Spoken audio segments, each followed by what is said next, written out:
ఓం నమో వెంకటేశాయ. అందరికీ నమస్కారము. ఈరోజు పరమ పవిత్రమైనటువంటి సంకష్టహర చతుర్థి. ప్రతి నెలలోనూ మనకు సంకష్టహర చతుర్థి వస్తుంది కదా. కానీ ఈ కార్తీక మాసంలో వచ్చేటువంటి సంకష్టహర చతుర్థి మహాశక్తివంతమైనది, చాలా విశేషమైనది. ఈరోజు ఎంతోమంది ఆ మహాగణపతిని పూజించి ఆయన అనుగ్రహాన్ని పొందుతూ ఉంటారు. మనకు శాస్త్రం ఏం చెప్తుందంటే ఆదో పూజ్యో గణాధిపః. మన హిందువులకు ముక్కోటి దేవతలున్నారు, కానీ మనం ముందుగా పూజించేది మహాగణపతిని. చిన్నపిల్లలు, పెద్దవాళ్ళు, స్త్రీలు, పురుషులు, వృద్ధులు, కులమత భేదం లేకుండా అందరూ కూడా మహాగణపతిని పూజిస్తారు, ఆరాధిస్తారు. ఆయన అనుగ్రహం ఉంటే ఎటువంటి విఘ్నాలు కలగవు. సకల సంపదలు, అష్టైశ్వర్యాలు, సుఖ సంపదలు కలుగుతాయి. గణపతిని మనమే కాదు, గరుడ, గంధర్వ, యక్ష, కిన్నెర, కింపురుష, సిద్ధ, సాధ్యులందరూ కూడా ఆరాధన చేస్తారు. అటువంటి మహాగణపతికి ఇష్టమైనటువంటి రోజు ఈ యొక్క సంకష్టహర చతుర్థి. ఈ రోజు సంకష్టహర చతుర్థి వ్రతం చేయలేనటువంటి వాళ్ళు, మహాగణపతి ఆరాధన పూజ చేయలేనటువంటి వాళ్ళు ఈ కథ విన్నా సరే మహాగణపతి యొక్క అనుగ్రహం కలుగుతుంది. అన్ని విఘ్నాలు దూరం అవుతాయి, అన్ని కష్టాలు తొలగిపోయి మహాగణపతి అనుగ్రహము అనేది కలుగుతుంది. ఈ కథను ఆచార్యుల ద్వారా వినడం ఒక అదృష్టం. అవునా స్వామి, కథ వింటే మన పాపాలు తొలగిపోతాయి అంటే తప్పకుండా తొలగిపోతాయి. 7 రోజుల్లో మరణించేటువంటి పరీక్షిత్ మహారాజు ఆ యొక్క శుకమునీంద్రుని వల్ల భాగవతం సప్తాహం శ్రవణం చేయగానే ఆయనకు మోక్షం లభించింది. వైశంపాయన మహర్షి ద్వారా మహాభారతం విన్న జనమేజయునికి కూడా మోక్షం లభించింది. కాబట్టి ఈ కథను భక్తి శ్రద్ధలతో మీరు వింటే మహాగణపతి యొక్క అనుగ్రహము తప్పకుండా కలుగుతుంది. ఇప్పుడు పరమ పవిత్రమైనటువంటి సంకష్టహర గణపతి కథను నేను చదివి వినిపిస్తాను. మీరందరూ కూడా కథాశ్రవణం చేయండి.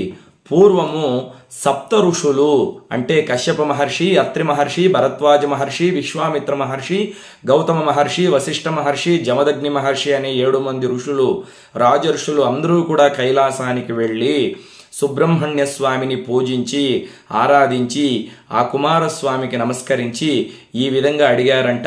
ఓ సుబ్రహ్మణ్య స్వామి, కలియుగంలో మానవులు పాప కార్యాలు చేసి తత్ఫలితముగా రుణబాధలు, సంతానము లేక, గృహ వసతి లేక, దీర్ఘ వ్యాధులు, విద్యాభ్యాసం సరిగ్గా సాగకుండా ఎన్నో కష్టాలు పడుచు, ఐశ్వర్యము లేక, ధనము లేక, శత్రువుల చేత పీడించబడుచు, అన్ని పనుల్లోనూ ఆటంకాలు కలిగి, అభివృద్ధి లేకపోవుట, పాడి పంటలు సరిగ్గా పండకపోవుట, వివాహం తొందరగా కాకపోవుట, దంపతుల మధ్యలో ఎన్నో ఇబ్బందులు, ఆటంకాలు కలిగి, భార్యాభర్తలు ఎప్పుడూ ఇంట్లో మనస్పర్ధలతో ఒకరినొకరు దూషించుకొనుచు, చెయ్యని తప్పుకు శిక్ష అనుభవిస్తూ మొదలైన ఎన్నో కష్టాలు అనుభవిస్తారు. అటువంటి కష్టాలన్నీ కూడా తీరిపోయి మానసిక క్షోభలు తీరిపోయేటువంటి వ్రతం ఏదైనా ఉంటే సెలవివ్వండి అని చెప్పి సప్తమహా ఋషులు ఆ యొక్క సుబ్రహ్మణ్య స్వామిని అడిగినారు. అప్పుడు కుమారస్వామి ప్రసన్నుడై, ఓ ఋషులారా, వ్రతాల్లోకి అత్యంత శక్తివంతమైనటువంటి వ్రతము ఒకటి కలదు. అది సంకష్టహర చతుర్థి గణపతి వ్రతము. అది మీకు ఉపదేశం చేస్తాను, మీరు భక్తి శ్రద్ధలతో వినుడి. ఒకానొక కల్పంలో హిమవంతుని కుమార్తె అయినటువంటి పార్వతీదేవి పరమేశ్వరుణ్ణి భర్తగా పొందవలెనని ఎంతో తపస్సు చేసినది, ఎన్నో వ్రతములను ఆచరించినది. అయినా ఫలితము లేక బాధపడుతూ తన పూర్వపు అవతారములలో తన యందు జన్మించిన హేరంబ గణపతిని స్మరించినప్పుడు ఆ గణపతి ప్రసన్నుడై తల్లికి ఉపదేశించినటువంటి వ్రతమది. ఆ వ్రతాన్ని ఆచరించిన ఉమాదేవి పరమేశ్వరుణ్ణి భర్తగా పొందినది. ఇప్పుడు ఆ వ్రత విధానము చెబుతాను, వినండి. ఈ వ్రతాన్ని ఏ మాసములోనైనా బహుళ చతుర్థి నాడు ప్రారంభించాలి. వాటిలోనూ మంగళవారంతో కూడినటువంటి కృష్ణ చతుర్థి చాలా ముఖ్యమైనది. దీనను అంగారక చతుర్థి లేదా భౌమ చతుర్థి అని కూడా పిలుస్తారు. చంద్రోదయ వేళకు బహుళ చతుర్థి తిథి ఉన్న రోజు చూసుకొని ఆ రోజు సూర్యోదయానికంటే ముందు నిద్ర లేచి కాలకృత్యములు తీర్చుకొని నీటిలో నల్లటి నువ్వులను కలుపుకొని స్నానము చేసి సంధ్యావందనము మొదలైనటువంటి నైమిత్యక కర్మలు ఆచరించి సంకష్టహర చతుర్థి వ్రతము చేస్తానని మొక్కుకొని ఎర్రని రవికల బట్టను గణపతి ముందు పరచి అందులో చిటికెడు పసుపు కుంకుమ వేసి 3 దోసెళ్ళు బియ్యాన్ని పోసి ఎండు ఖర్జూరాలు 2 ఒక్కలు దక్షిణతో కూడినటువంటి తాంబూలము అందులో ఉంచి మనసులో ఉన్న కోరికను మహాగణపతి స్వామికి తెలిపి ముడుపును మూటగా కట్టాలి. దానిని మహాగణపతి పాదాల చెంత ఉంచి 21 సార్లు ప్రదక్షిణ చేసి ఉదయమంతా కూడా ఆహారము తీసుకోకుండా ఉపవాసము చేసి పాలు పళ్ళు తీసుకొని ఆ పూటంతా మౌనంగా ఉండాలి. మనసులో మహాగణపతిని స్మరిస్తూ ఆయన ధ్యానం చేస్తూ ఉండాలి. సూర్యాస్తమయం అయ్యే సమయానికి తలస్నానం చేసి దేవుడి ముందర దీపం వెలిగించి సంకష్టహర చతుర్థి వ్రతాన్ని ఆచరించాలి. ఈ ముడుపు కట్టినటువంటి బియ్యాన్ని ఉపయోగిస్తూ తీపి పొంగలి కుడుములు చేసి స్వామికి నివేదించాలి.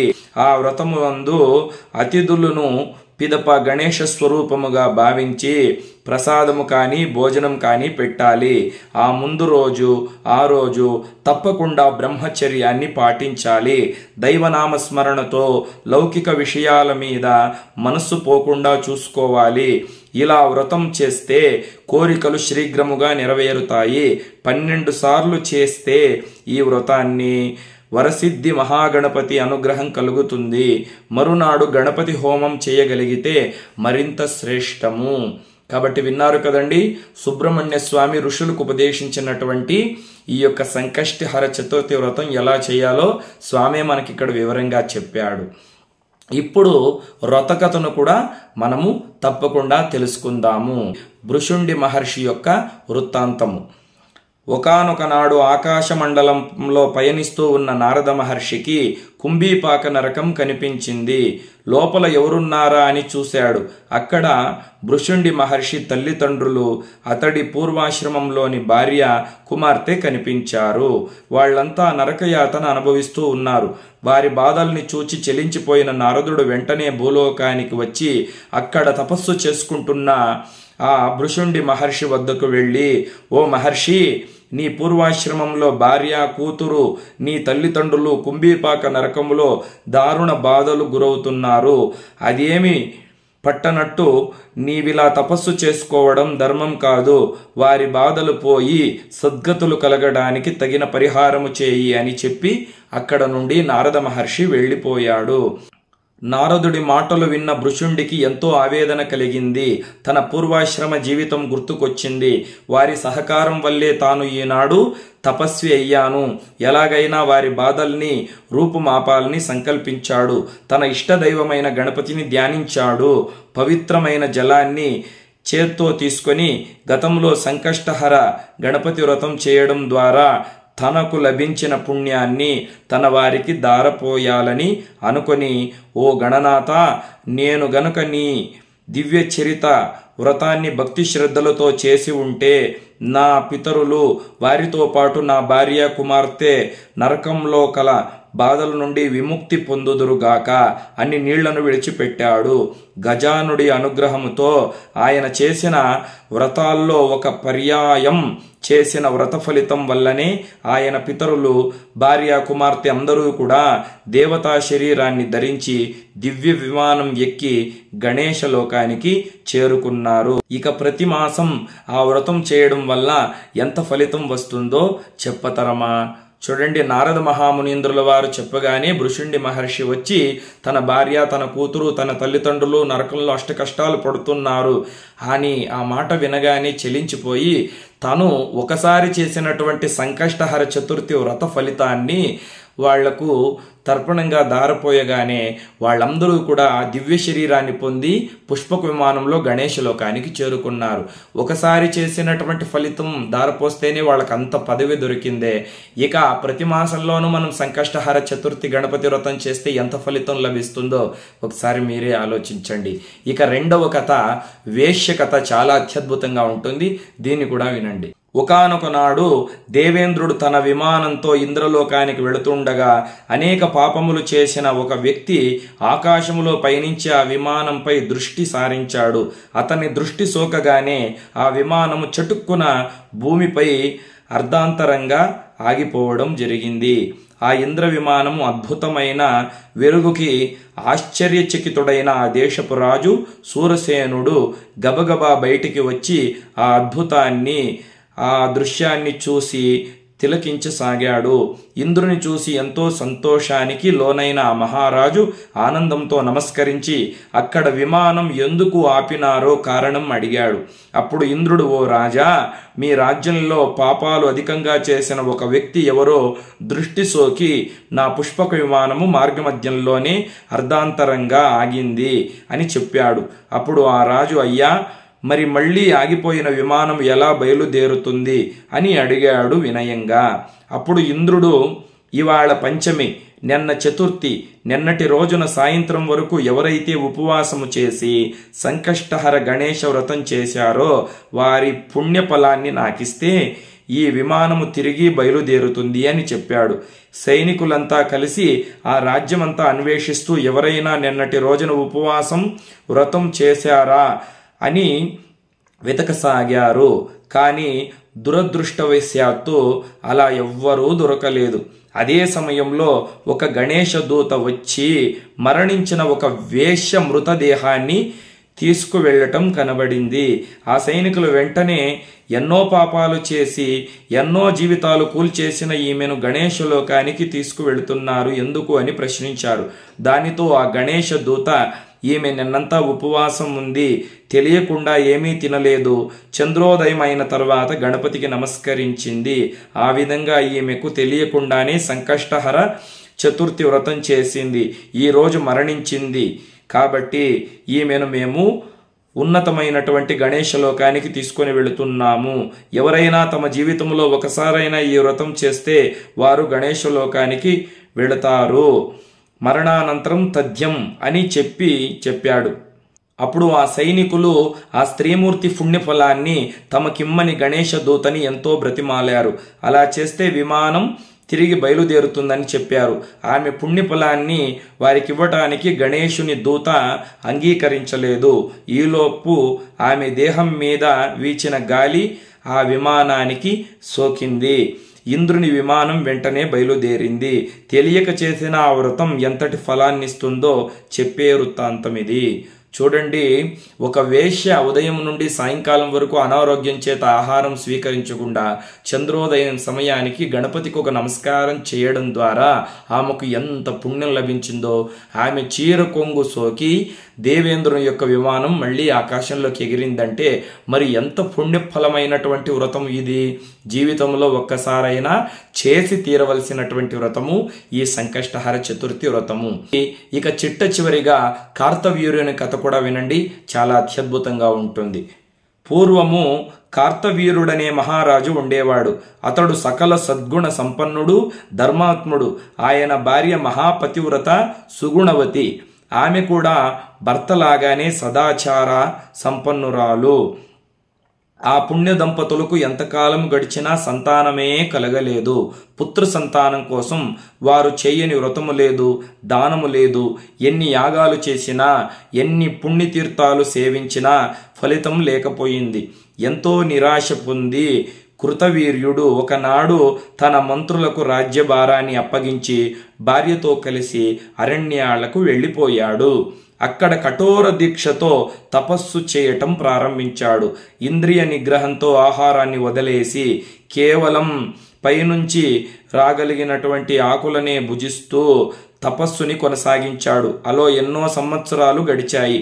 రాజు శరీరం చిక్కి శల్యమైంది. ఒకనాడు ఆకాశ మార్గంలో సంచరిస్తున్న నారదుడు ఆ రాజు పరిస్థితిని చూసి జాలిపడి పితృలోకానికి వెళ్ళి కృతవీర్యుడి తండ్రిని కలిశాడు.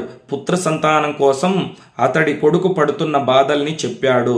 నారదుడి ద్వారా తన కుమారుడు సంతానలేమితో బాధపడుతున్నాడని తెలుసుకున్న కృతవీర్యుడి తండ్రి సరాసరి బ్రహ్మలోకానికి వెళ్ళి చతుర్ముఖుడికి నమస్కరించి, ప్రభు, నా కుమారుడు సకల సద్గుణవంతుడు, దానశీలి, ధర్మప్రభువు, ఎన్నో యజ్ఞాల్ని వ్రతాల్ని చేసినవాడు, ప్రజల్ని కన్నబిడ్డల్లా చూసుకునేటువంటి కరుణామయుడు. అలాంటి నా కుమారుడికి పుత్ర సంతానము కలగకపోవడానికి కారణం ఏమిటి? అతడు ఏం పాపం చేశాడు? ఏం చేస్తే నా పుత్రుడికి పాపం తొలగిపోయి అతడికి సంతాన ప్రాప్తి కలుగుతుంది?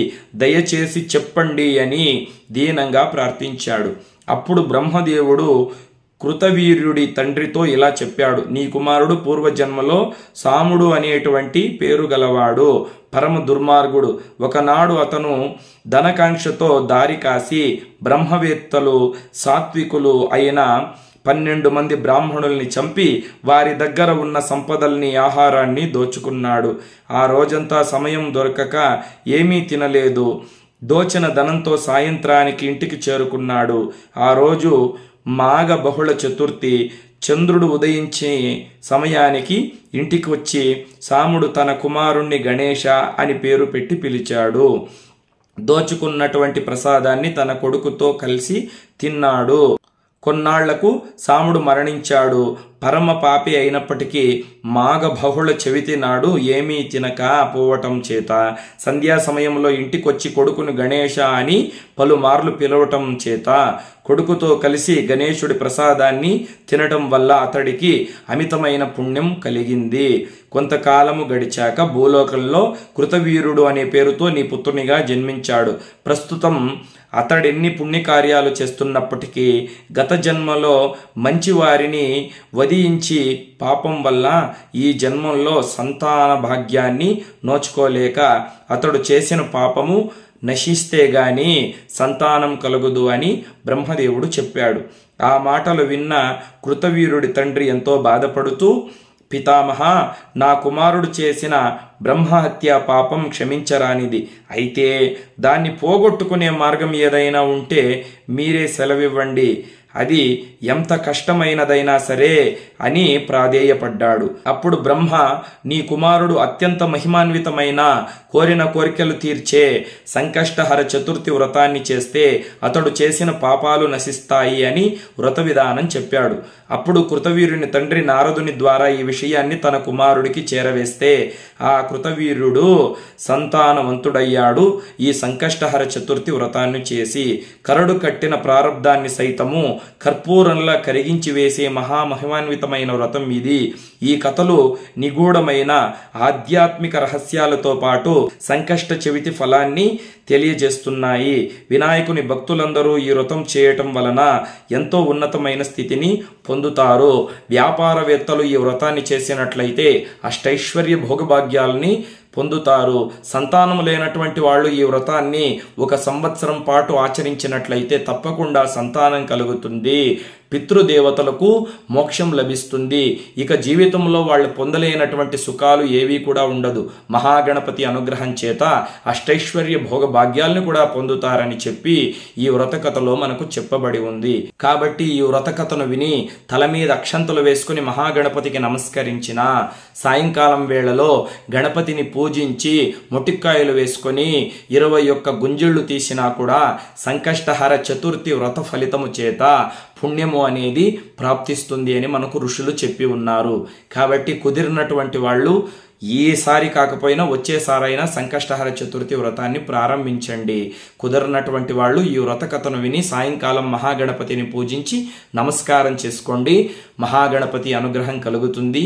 మీ అందరూ కూడా సుఖ సంతోషాలతో వర్ధిల్లాలని ఆ స్వామిని ప్రార్థిస్తూ లోకా సమస్త సుఖినో భవంతు.